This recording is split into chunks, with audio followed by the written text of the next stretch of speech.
You're listening to someone who has spent years studying the quiet, insidious trap of chronic mental fatigue, the exhausting state where your thoughts feel sluggish, your focus shatters within seconds, and you carry a persistent, private guilt that you simply lack the willpower, discipline, or mental strength that other people seem to possess so effortlessly.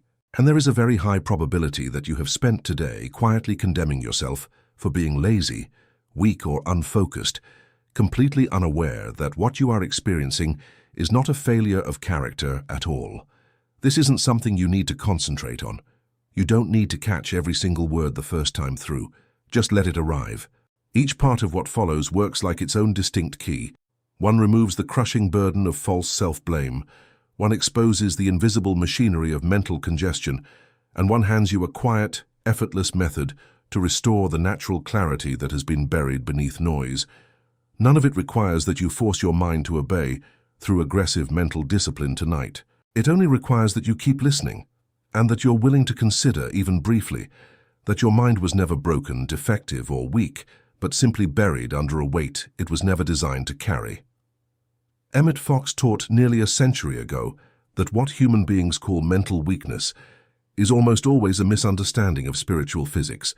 He demonstrated that the human mind is not a muscle that runs out of biological power, but a delicate instrument of consciousness designed to channel infinite intelligence. When that instrument becomes clogged with thousands of unresolved fears, petty decisions, emotional grievances, and sensory distractions, the flow of creative energy naturally halts. The person feels paralyzed and assumes they are fundamentally flawed. Fox showed that the solution is never to force the clogged pipe with violent human willpower, but to systematically remove the obstruction and allow the clear current of divine mind to flow freely once again. Tonight, we're going to walk through 5 specific mechanisms of mental overload, one metaphor at a time, each paired with a concrete, practical exercise you can apply immediately to your daily life. If you find this perspective valuable, subscribing to Scribes of the Soul helps this forgotten wisdom reach more people who are quietly carrying the heavy weight of unexamined exhaustion. Let's begin with the very first mechanism, the moment you realize that your lack of forward momentum is not a drought of power, but a river blocked by silt. Chapter 1. The Silted River and the Obstructed Flow.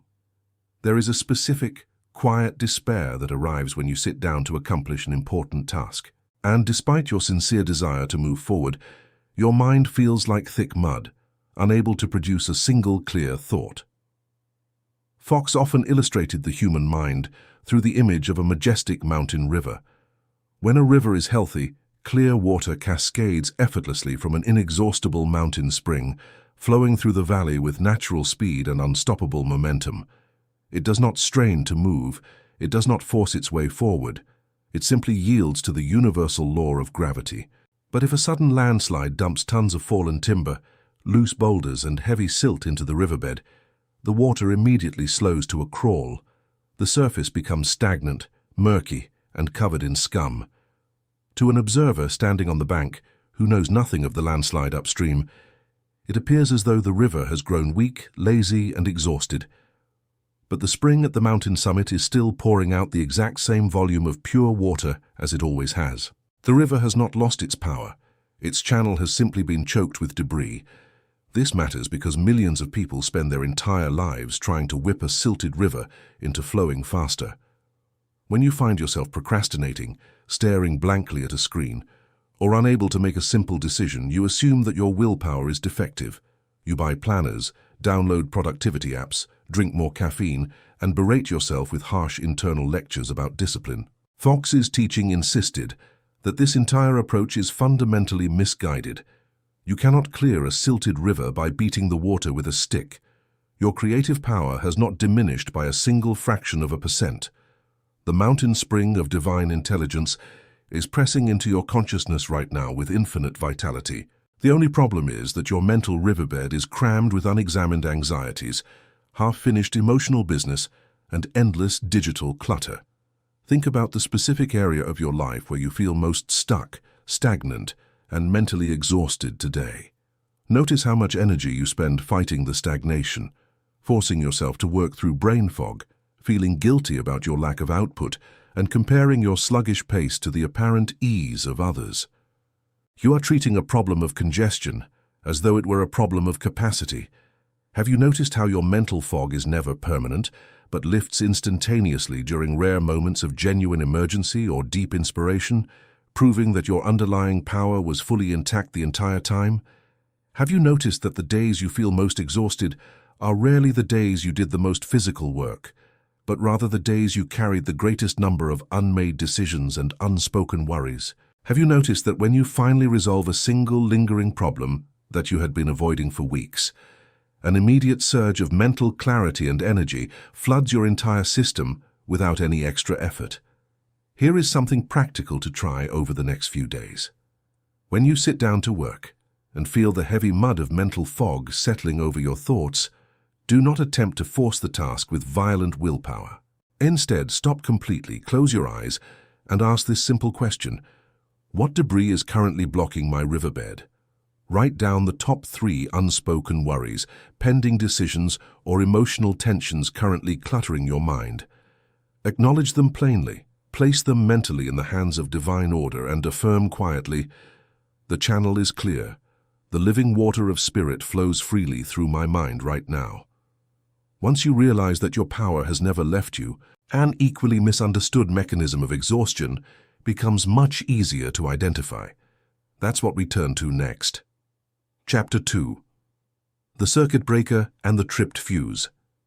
You have been treating your sudden bouts of apathy and burnout as moral failures, completely unaware that your mind has simply tripped a safety fuse to keep your entire system from catching fire. Fox often pointed to the protective intelligence embedded within natural and mechanical laws. In modern electrical engineering, every home is equipped with an automated circuit breaker panel. When too many heavy appliances are plugged into a single electrical line at the exact same moment, the wiring heats up to a dangerous threshold. If the current continued to flow unchecked, the insulation would melt and the house would burst into flames. To prevent catastrophe, the circuit breaker instantly trips with a sharp click, cutting off all electricity to that room. The sudden darkness and silence in the room are not evidence that the municipal power plant has failed, nor is it evidence that the wiring is defective. The shutdown is a deliberate, highly intelligent act of self-preservation designed to protect the integrity of the home. This matters because human beings regularly overload their mental circuits with 20 high-voltage anxieties simultaneously and then act shocked when their motivation suddenly goes pitch black. When you experience that sudden, paralyzing state where you cannot bring yourself to care about your goals, where answering a single text message feels like lifting a boulder, and where your ambition simply shuts down, you label yourself a chronic underachiever. Fox taught that this psychological shutdown is your soul's automated circuit breaker. Your nervous system, flooded by weeks of chronic worry, social comparison, and emotional overstimulation, has tripped the fuse to protect your deeper sanity from total collapse. Think about the intense season of pressure that immediately preceded your current state of exhaustion, the months of saying yes to every demand, the constant exposure to alarming news, the relentless pressure you placed on yourself to perform without a single day of true mental rest. Your current apathy is not your enemy. It is the protective darkness that arrived because you refuse to turn off the appliances yourself. Have you noticed that your worst episodes of burnout always arrive immediately after prolonged periods where you ignored your body's subtle requests for quiet and boundaries? Have you noticed how harsh and counterproductive it is to scream at a tripped fuse, demanding that it turn back on while all 30 heavy appliances remain plugged into the wall? Have you noticed that true mental energy only returns when you finally unplug the non-essential demands and give the underlying wiring time to cool down in peace? Here is the practice for this peace. The next time you feel that heavy, immovable wave of apathy and burnout washing over you, refuse to condemn yourself. Place your hand over your heart and say quietly to your own mind, "The fuse has tripped to protect me. My system is not broken. It is simply cooling down." Identify 3 non-essential demands, obligations or digital inputs that you can immediately unplug for the next 48 hours. Unplug them without guilt, knowing that your power will restore itself naturally the moment the load is reduced. Once you understand the intelligence of the circuit breaker, you must look at how you manage the incoming traffic of daily life. That's where we're headed next. Chapter 3. The Overcrowded Harbor. You have been standing on the docks of your consciousness, watching 100 cargo ships collide in a narrow harbor designed to dock only 3 vessels at a time. Fox drew upon the image of a busy maritime seaport to illustrate the absolute limits of human attention. A well-managed commercial harbor possesses a specific number of deep-water docks, a finite number of cranes, and a specific crew of dock workers. When ships arrive in an orderly sequence, one vessel docking, unloading its cargo, and departing before the next enters, the seaport operates with smooth efficiency and immense prosperity. But imagine what happens if an irresponsible portmaster allows 50 massive container ships to sail into the harbor simultaneously. The ships wedge against each other in the channel. The cranes cannot reach the cargo. The dock workers are paralyzed with confusion, and the entire port grinds to a complete standstill. Not a single crate is unloaded, not because the workers are lazy, but because the harbor has been choked with simultaneous demands. This matters because the average modern person allows hundreds of mental cargo ships to enter their conscious awareness every single hour. You attempt to write an important report while simultaneously worrying about your retirement savings, monitoring a stream of text messages, planning dinner, feeling guilty about an unanswered email, and reliving an awkward conversation from 3 days ago. Your conscious mind was designed by divine intelligence to give undivided, creative focus to one single ship at a time. When you force 50 ships into your mental harbor, the resulting paralysis is not a lack of intelligence. It is the inevitable traffic jam of an unmanaged mind. Think about how many open loops and unresolved ships are currently floating in the harbor of your thoughts right now. Every unfinished project, every unread notification, every postponed decision, and every vague fear is a ship occupying valuable dock space in your mind, consuming your subconscious processing power even when you think you are doing nothing. Have you noticed how instantly peaceful and remarkably effective you become when you are forced to focus entirely on a single urgent task to the exclusion of everything else? Have you noticed that the feeling of mental overwhelm rarely comes from the difficulty of the task in front of you, but from the 40 other tasks silently waiting in line behind it? Have you noticed that when you write down all your pending tasks on a physical sheet of paper, your mind immediately sighs with relief, simply because the ships have been moved out of the narrow channel and anchored safely in an external holding bay? Here is the practice for this piece. Whenever you feel your mind fragmenting into scattered overwhelm, perform a formal port clearance. Take a blank sheet of paper and write down every single thought, obligation, and worry currently demanding your attention until your head feels completely empty. Then draw a circle around exactly one item, the single vessel you will allow to dock right now. Look at all the other items and speak firmly. You must wait outside the harbor. Only one ship docks at a time. Work on that single task with calm, undivided attention, knowing that the rest are safely documented. Once you clear the harbor of simultaneous demands, you must address the chaotic layers of past mental impressions that obscure your vision. That's what we turn to next. Chapter 4. The Overpainted Canvas.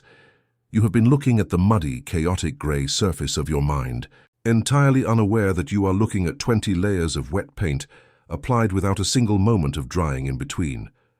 Fox used the metaphor of a fine oil painting to explain how constant mental stimulation destroys clarity of thought. When a master artist creates a masterpiece, he understands the sacred necessity of time and space. He applies a layer of paint, steps back, and allows it to dry and set before introducing the next color. The canvas retains its luminous contrast, sharp lines, and brilliant harmony. But imagine an impatient student who covers a canvas with vibrant red, immediately slathers thick blue over it, smears yellow across the surface within seconds, and continues throwing fresh paint onto the wet canvas hour after hour. Within minutes, the brilliant colors blend into a heavy, lifeless, murky brown sludge. No distinct image can be seen, no beauty can emerge, and the canvas becomes an unrecognizable mess of static. This matters because modern life subjects the human mind to continuous, uninterrupted overpainting. From the instant your alarm rings in the morning until you close your eyes at night, you slather layer after layer of fresh mental paint onto your consciousness. 15 minutes of alarming morning news, 60 minutes of podcast commentary during your commute, hundreds of fragmented social media posts, dozens of workplace emails, evening television dramas, and late-night digital scrolling. You never give a single impression time to dry, settle, or be integrated. Your mind is not dull or stupid.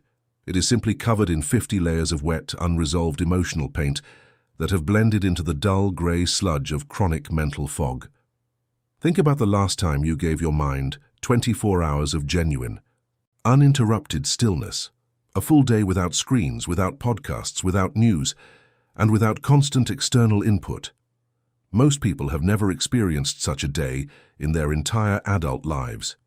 You have lived in a state of continuous mental overpainting and then wondered why you cannot hear the quiet, delicate voice of your own intuition.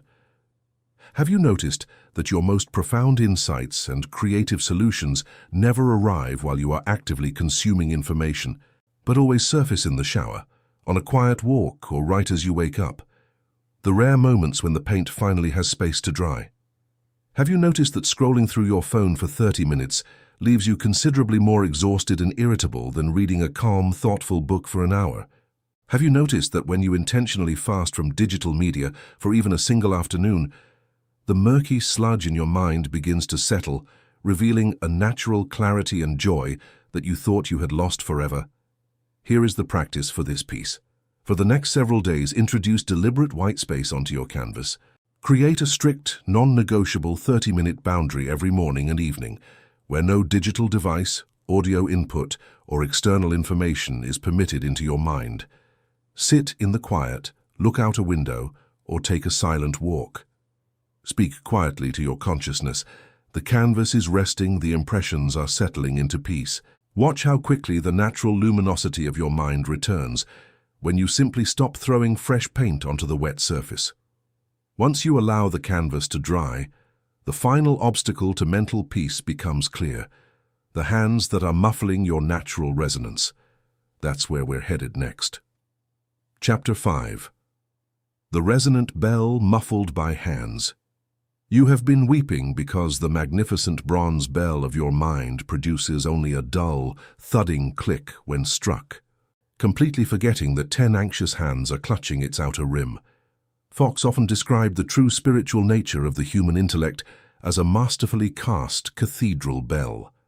A great bronze bell possesses an extraordinary inherent capacity for resonance.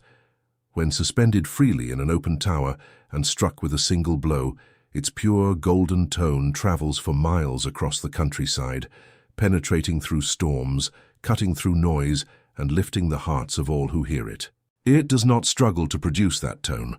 The resonance is built directly into the molecular structure of the bronze. But if 5 people climb into the belfry and press their palms firmly against the rim of the bell while it is being struck, the glorious tone vanishes instantly. The hammer falls with a heavy thud, producing only a dead, muted, rattling vibration. The bronze has not lost its harmonic purity. The vibration has simply been choked by external pressure. This matters because your mind is an instrument of divine resonance that is currently being muffled by the anxious hands of control, hypervigilance, and chronic worry. The 10 hands clutching the rim of your mental bell are your persistent habits of micromanaging the future. The hand of financial dread, the hand of social anxiety, the hand of perfectionism, the hand of people-pleasing, the hand of overanalysis, and the hand of constant self-surveillance. You strike the bell with a desire to create, to think clearly, and to enjoy your life. But because you refuse to remove the tight grip of control from the rim, your mind can only produce a dull, exhausted vibration. Think about how tightly you have been gripping the circumstances of your life over the past year, trying to anticipate every catastrophe, attempting to control what other people think of you, and constantly bracing yourself against potential disappointment. That perpetual muscular and emotional bracing is muffling the natural, joyous, and brilliant ring of your true intelligence. Have you noticed how effortless and magnetic you become in the rare moments when you genuinely stop caring about outcomes and simply let yourself be fully present? Have you noticed that the mental strain you call hard work is almost entirely composed of the friction generated by your own fearful grip on the future? Have you noticed that when you finally release a situation you have been obsessively trying to manage, your mind immediately rings with a clear, resonant solution that was invisible to you while you were gripping the bell? Here is the practice for this piece. Whenever you feel your thoughts growing tight, strained, and muted with effort, execute the practice of the open palm. Physically open both of your hands. Lay them palms up on your lap. Release the tension in your jaw and say directly to the situation you are trying to control, "I remove my hands from the bell. I release control to divine order." Visualize the bronze bell of your mind suspended freely in the open air of spirit, ringing with pure, effortless, and radiant clarity. This brings the entire teaching to its ultimate, restoring realization, the moment when all 5 mechanisms dissolve and you rest in the permanent truth of your unshakable mental dominion. That's where we are going to finish. Chapter 6. The Restoration of Your Natural Clarity. Somewhere beneath all the layers of chronic fatigue, the scattered attention, and the painful self-criticism of the past several years sits an absolute spiritual reality that has never changed. Your mind was never weak. It was only overloaded. Fox's entire philosophy of mental dominion converges here on a liberating truth that restores peace to every weary soul. You were created as an individualized expression of divine intelligence. The infinite wisdom, perfect clarity, and creative vitality of universal mind are the eternal substance of your consciousness.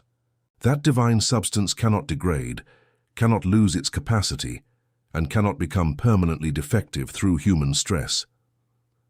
Think back across everything we have explored tonight. The Silted River in the first chapter revealed that your creative power has never diminished, but was simply waiting for the mental riverbed to be cleared of unexamined debris. The circuit breaker in the second chapter exposed that your sudden bouts of apathy were not character flaws, but the protective intelligence of your nervous system cooling down overloaded wiring.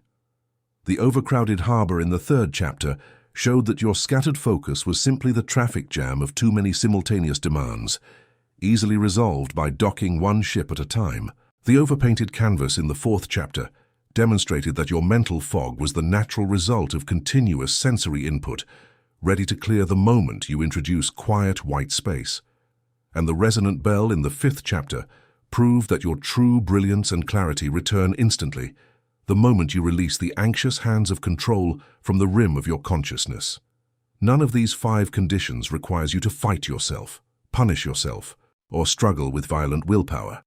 They only require that you stop overloading the instrument and allow divine law to restore your natural equilibrium. There is a final, lingering resistance that almost always attempts to whisper at the end of this teaching, a quiet, cynical objection suggesting that while other people may simply be overloaded, your specific brain is genuinely deficient, that you have permanently damaged your attention span through years of bad habits, and that you are destined to remain scattered and exhausted forever. Fox met this objection with the unwavering authority of spiritual law. The human brain is merely the physical shadow of consciousness, and consciousness is renewed continuously from within. No habit of thought is permanent, and no pattern of mental congestion is beyond the dissolving power of spirit.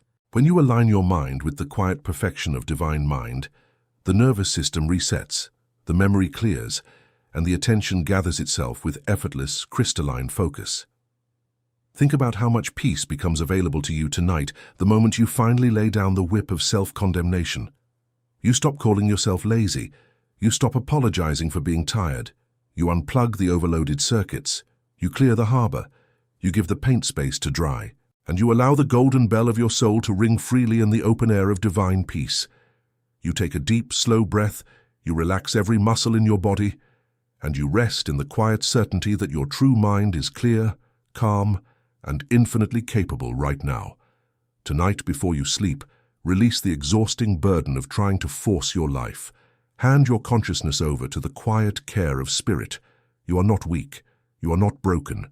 You are not failing. You are clear. You are whole. You always were.